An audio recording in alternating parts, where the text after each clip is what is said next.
솔로몬의 치세에 관한 전반을 미리 살펴보고자 합니다. 왜냐하면 이것이 흩어져 있는 역사적 기사들을 한눈에 조망할 수 있는 단초가 될 수 있기 때문입니다. 본장을 포함하여 이후의 장은 크게 솔로몬의 영화, 성전 및 궁전 건축, 솔로몬의 외교 및 무역, 배신과 뇌의안 등으로 구분할 수 있습니다. 언뜻 보아도 각각의 장은 연대 기준의 기사가 아니라 솔로몬의 사적을 내용에 따라 분류해 기록해 놓은 것임을 쉽게 알 수 있습니다.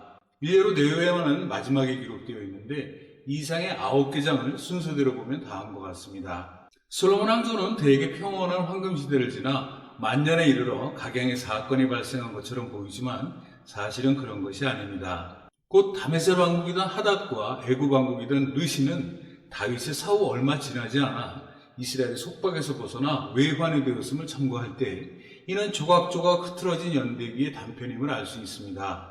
한편 이들의 기사는 흥미진진했던 다윗 왕조 기사와는 달리 대부분 무미건조한 색채를 띠고 있는 특징이 있습니다. 이러한 색채는 대체로 성전 건축과 솔로몬의 지혜와 영화를 양대축으로 두고 각각의 색깔을 달리하고 있습니다. 솔로몬 왕조는 물질 문명의 약진, 부국강병, 후기선양, 화려한 외교 등으로 지백할 수 있는데 이러한 일련의 과업은 모두 솔로몬의 지혜와 지도력에 말미암고 있습니다. 솔로몬은 자신의 정적들을 과감히 숙청하고 이로써 왕권의 기초를 견고히 하고 안으로는 산업을 부양하고자 농축산자원을 개발하고 밖으로는 유리한 지세를 이용해 사방의 외교적, 정략적 정책을 통해 국력신장을 도모합니다. 곧 때로는 결혼정책을 통해 전략적 혈연관계를 맺기도 하고 때로는 애국, 페니키아, 인도, 아라비아 등의 제반 열국들로부터 금, 은, 군마, 무기 등을 수입해 일대 국력신장에 심혈을 기울입니다. 솔로몬 당시 이스라엘 영토는 유프라테스 강에서 애국 국경에 이르기까지 광대한 영토를 보유했습니다. 솔로몬은 이러한 정책으로부터 비롯된 국부를 이스라엘 물질 문명의 꽃으로 비유되는 화려한 성전과 궁전 건축에 투입합니다. 그러나 한편으로 솔로몬은 종교 부흥을 부르짖으면서도 다른 한편으로는 아이러니컬하게도 종교적 도덕적 퇴폐를 조장하기도 한 죄를 범하기도 합니다. 뿐만 아니라 자신이 속한 유다 지파에게는 가벼운 세금과 공역을 물리고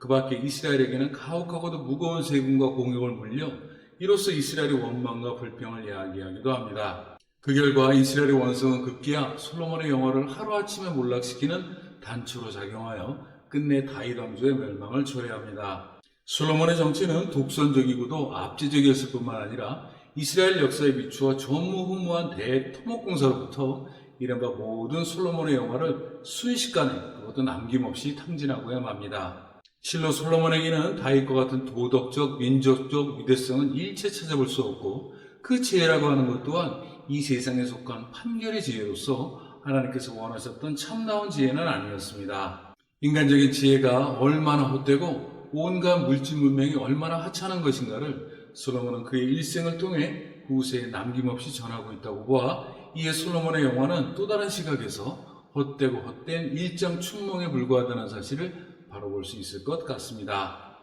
훈장으로 화제를 돌려 솔로몬은 애굽왕 바로와 인연을 맺고자 그의 딸들을 데려다가 다윗성에 두고 자신의 궁과 여호와의 성전 그리고 예루살렘 주위 성들이 완공되기를 기다렸습니다. 여기서 바로가 누구인지에 대해서는 시아몬, 푸스셋네스 2세 등 다양한 설이 있으나 정확치는 않습니다. 당시 이스라엘은 여호와의 전에 건립되지 않았던 까닭에 산당에서 제사를 드리고 있었는데 솔로몬도 그 처지는 다름이 없었습니다. 되새겨보기에 가나안인은 오랜 옛날 선주민이 생활하던 때부터 거목, 거석, 샘, 언덕 등의 산당을 조성해 두었는데 이스라엘은 아브라함 이래 가나안인의 산당에서 종교 행사를 가졌습니다. 따라서 이스라엘은 불가피하게 산당에 성소를 두었는데 이들 대다수는 언덕 위에 있었고 성읍은 일반적으로 비탈에 조성되었습니다. 이처럼 가나안인의 산당이 여호와의 제사에 이용되었다는 사실은 이후 이스라엘 종교가 이교의 악영향이 쉽게 노출될 수밖에 없었음을 뜻합니다. 특히 솔로몬 이후 종교적 도덕적 타락이 가속화된 것은 모두가 이 때문이었습니다. 이러한 타락은 하나님 앞에서의 성결을 중시했던 예언자들을 자극해 마침내 유일신교 및 유일성소주의를 기치해 두었던 이른바 신명기 율법을 낳게 되는 단초가 됩니다. 솔로몬은 여호와를 사랑하고 부친 다윗의 옥도를 지켜 그대로 행하긴 했으나 이처럼 산당에서 제사하며 분향하는 일을 그치지 않았는데 특히나 대형 산당이 있었던 예루살렘 서북방 약 11km 떨어진 기브온은 그러한 솔로몬의 주 무대가 되었습니다. 그곳에서 솔로몬은 하나님께 일천번제를 드리는데 그때 하나님께서는 꿈에서 무엇이든 줄 터이니 구하라고 이르십니다. 이때 솔로몬은 지혜를 구합니다.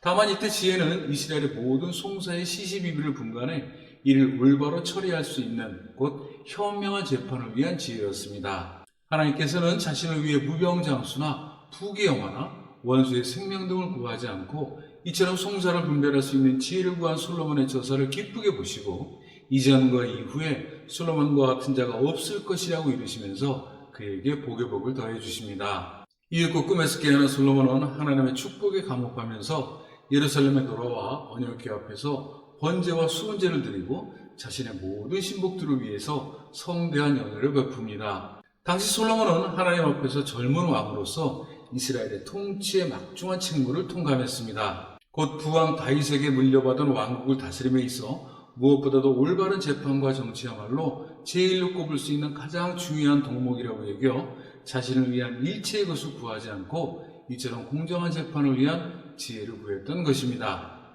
여기서 우리가 한 가지 주목해야 할 것으로 솔로몬의 치세에는 다윗 왕제의 나단이나 가뜩과 같은 예언자를 의뢰하지 않고 영적 꿈에 의해 정치적 사안들을 결정했다는 것입니다. 이후 그 유명한 솔로몬의 명판결이 뒤를 잇습니다. 그 내용은 두 창기가 서로 자기 아기라고 우기는 사건이었는데 이때 솔로몬은 아기를 둘로 쪼개 각자에게 나누어 주라고 이릅니다. 이로써 아기의 생명을 염려한 실제 어미는 다른 여자에게 자신의 아기를 주라고 고했고 다른 여자는 왕의 명대로 아기를 둘로 나누어 각자에게 줄 것을 청합니다. 솔로몬은 자신의 아기가 죽임당할 것을 두려워한 여자가 실제 아기의 어미라면서 아기를 건네주게 됩니다. 이에 온 이스라엘은 왕의 판결을 듣고 솔로몬을 두려워하게 됩니다. 솔로몬은 이후로 현재 내각에 해당하는 제반 관제와 대신들을 조각하고 또한 임명합니다. 제반 관제와 그들의 명면은 본장의 기록으로 대신합니다. 다만 여기서 되짚어둘 것으로 이스라엘에게 부과한 부역에 관한 것입니다. 당초 부역은 가나안 정복 후 가나안인이 전담하고 있었는데 이는 다윗 시대에도 존속되었습니다. 그런데 솔로몬 때에 이르러 부역은 이스라엘을 포함하여 2개월마다 한 달씩 부과되었습니다. 여기서 부역의 종류는 운반, 채석, 석공, 건축, 벌목 등이었습니다. 당시 부역은 이방인에게는 매우 무겁게 이스라엘에게는 그보다 가볍게 부과했는데 여기서 북부 10지파는 유다지파에 비해 강도가 더욱 무거웠습니다. 이것이 후일 북이스라엘과 남유다가 분열되어 갈라지게 되는 구실이 됩니다. 기사 내용을 참고할 때 솔로몬은 하나님이 주신 지혜에 힘입어 당시 아랍인, 메소포타미아인, 바벨론인, 애굽인 등의 모든 지혜보다 뛰어났습니다. 예컨대 솔로몬에 남긴 잠언은 3,000여 개, 그의 노래는 1,005편에 달했습니다. 뿐만 아니라 식물학과 동물학 등에도 조예가 깊어 원근각지의 모든 민족에게 그 이름을 떨칩니다.